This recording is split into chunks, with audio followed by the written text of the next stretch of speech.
yeah, a lot has happened recently, and there's a good amount to catch up on. First, I am drinking coffee. I've got the last of my Kenyan coffee from Maru, which reminds me I need to order more coffee. Coffee ASMR. For my fellow coffee nerds, can't recommend this little V60 coffee maker enough. James Hoffman, if any of you are familiar, he uses this on his channel quite a bit. It's basically a V60 Chemex. It's a V60 style brewer with a little brew basket that goes in here, takes V60 number 2 filters, and it has a decanter built in, which I think is really nice, rather than having 2 separate pieces.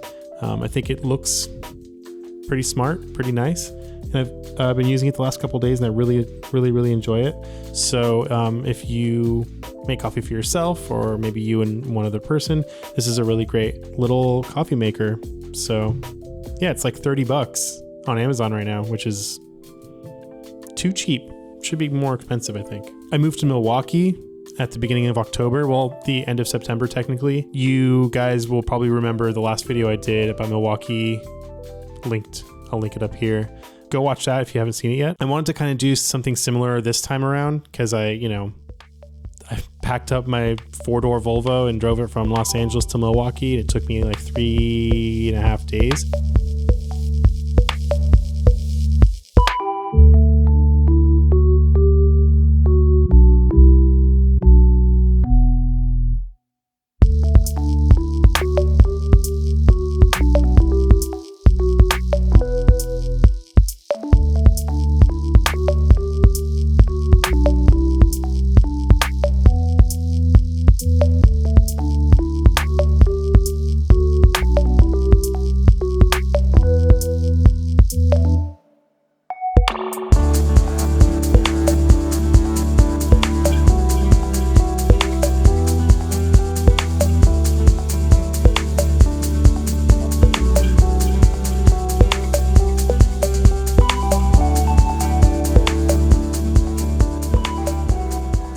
I'm on Highway 70 East in Utah going towards Colorado. Today I'm kind of got an early start, so I have a lot of time to get to my Airbnb in Colorado. I only have about 3.5 more hours to go. Kind of in awe of the bigness of this part of the country. It's just massive. It's really beautiful. It's about 70 something right now. I'm gonna take some photos of that because look at that, look at that. Look at that, look at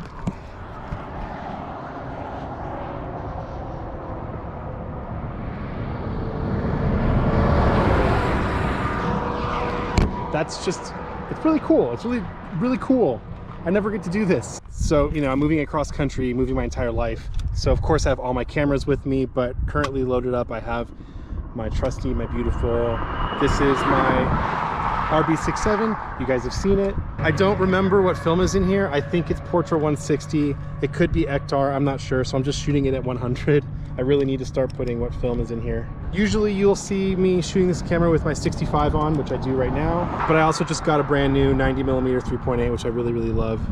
Got it from KEH. Listed as ugly, but it looks brand new, so that's KEH for you. I've also got my Rolleiflex here. It's loaded up with Provia 100. I know there's color negative film in here, so for this scene, I'm just gonna meter the entire scene.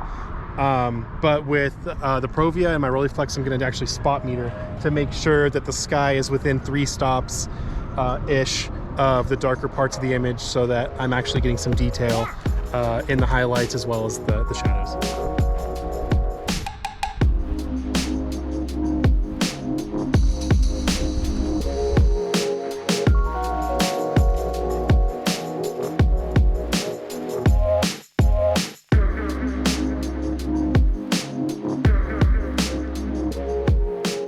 So one more shot on this, then we'll find out what film's in here.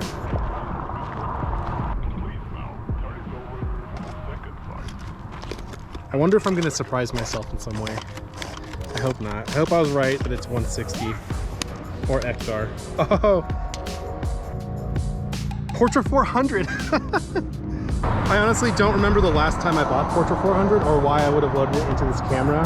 This must have been like the last of my Pro Pack that I had a while ago. Luckily, Portra 400 has an extremely large latitude, so overexposing it this many stops, it's not a problem at all. They're gonna look great, so I'm excited. I'm gonna try this. I don't think I've ever shot a scene this dramatic, or not dramatic, but I guess this contrasty with Provia before. I'm not as well versed in color positive or slide film as I am with color negative film. I'm trying to get more into it. I bought 2 Pro Packs of slide film to shoot on this trip because I'm really purposefully trying to make more work with slide film. Okay, so I'm gonna expose for the sky at 500th of a second.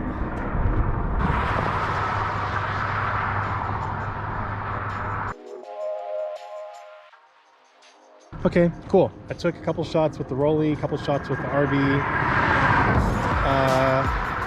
I'm gonna wait till I stop the next time to figure out what film I want to put in the RV next. I might do ektachrome, but I might also do some Pro 400H because I have a box left.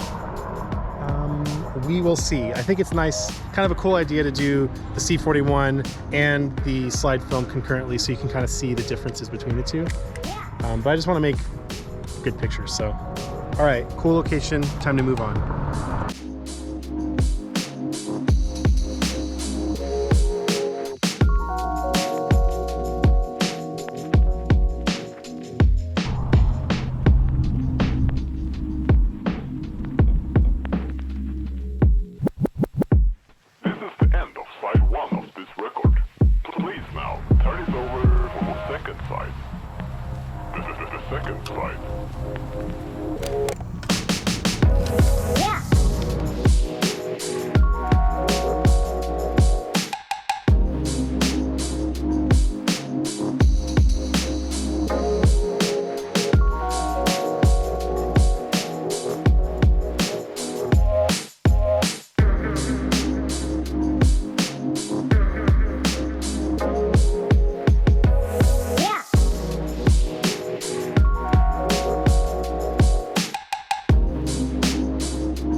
I was really hoping to stop more along the way and take a lot more photos, but you know, I didn't I didn't.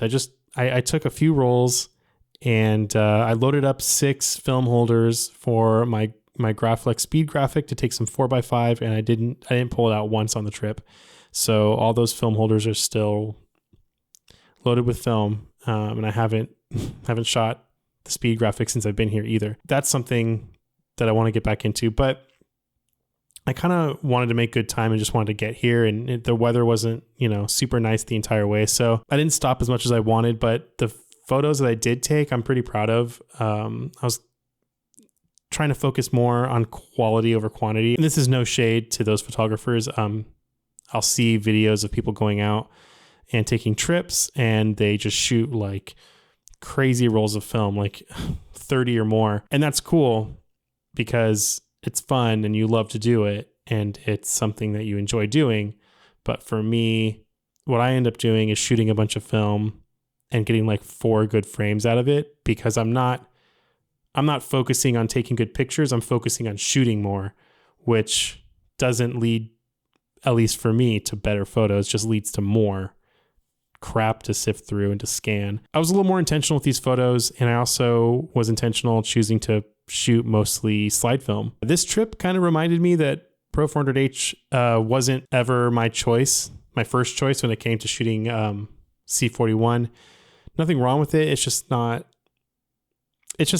film really does do the best when overexposed by at least one stop, to get that really airy wedding kind of look. And I feel like that's kind of the niche where it sits. And if I'm not going for that really airy look, I just don't really want it. I'm really disappointed in that roll of film, not necessarily because of the film, mostly just because I'm a terrible photographer. But I'm really proud of the Provia shots I took. All of the Provia I shot on the trip was shot with my Rolleiflex K4A that I have on loan from my friend Jordan.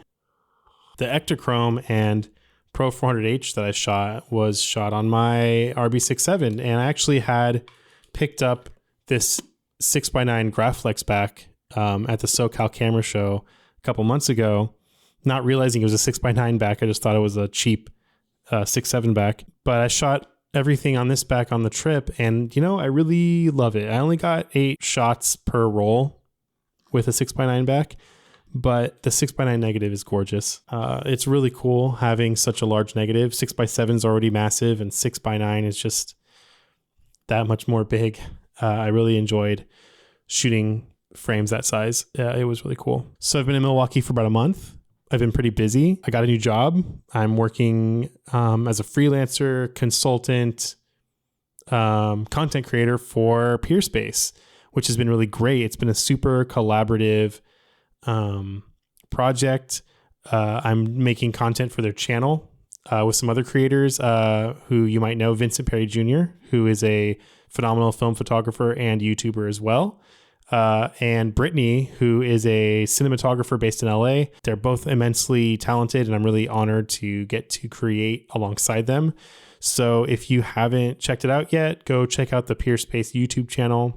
I'm going to be putting out more content there, mostly historical, how-to, tips and tricks kind of stuff, based mostly around film and filmmaking. So if that stuff interests you and you want more content that I don't post here, that's the place to do it. So make sure you go check that out and subscribe. I wasn't going to make this video that I am making because I didn't want to like overhype a camera that is kind of unknown, but I realized I'm not at Verbeek levels, so I don't think that it's really an issue. But my friend Khan was in LA visiting from Seattle right before I moved, and he had this cool camera on him, and I got really interested in it. And it's the Fuji DL300, which is a 35 millimeter f2.8 lens, point and shoot. It's really neat. It's rad. I like it. It's super 80s vintage cool. I've been using it for a little bit over a month, and I'm really enjoying it. Mine's kind of broken. The front, this thing doesn't like stay where it should, but I'm going to get that fixed at some point. Yeah, I'm going to do a video on this because I think that this is a really cool, super affordable point and shoot that no one really knows about. Also, I'm not a review channel, never really have been, and I don't really like doing reviews, but I've been sent some really cool gear from a couple different companies that I want to talk about. So I'm going to do some videos about that.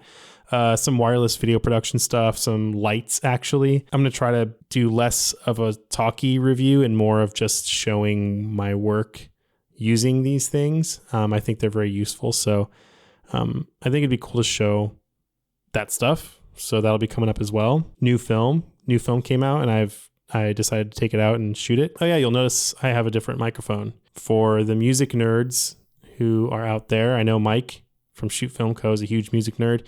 This is an Electro Voice RE20, which is a very legendary broadcast microphone, also super popular with musicians. You might recognize it from Tom York using it on his vocals during Radiohead's In the Basement sessions. Obviously, they sound great in that context. And since Mike and I have been taking a lot of time and effort making our podcast sound really good and have good subject and good content and good guests, I thought I should step up my game a little bit and get a better microphone and also a better USB interface, because my old interface was dying and sounded awful. Hopefully the sound on this video sounds good. And yes, this behind me, that right there, that is a shell pink Jazzmaster. I've always wanted a pink Jazzmaster. Squier makes a classic vibe 60s Jazzmaster now, and it's shell pink. Yeah, I left all my guitar stuff in LA when I moved, and I really regret it. So I picked up that guitar so I could start writing music again and just have a hobby that's not photography, so I can decompress and de-stress. And it's been really great. I've only had it for about a week, but I love it. It's a really great guitar. Yeah, that's kind of it. I just wanted to catch you guys up on what was going on and also show you the stuff from my last road trip. I hope you guys enjoyed it. Oh yeah, we hit 10K. You guys knew that though. I made a video about it. I'm still really happy that we hit 10K and that there's that many people that care about this channel. So thank you guys for being here. Thank you for watching my videos. Thank you for supporting me. It means a lot. So a lot more coming. I promise I'm going to be making more time. I have no real excuses. Yeah, thanks again. And I'll see you in the next one. Goodbye.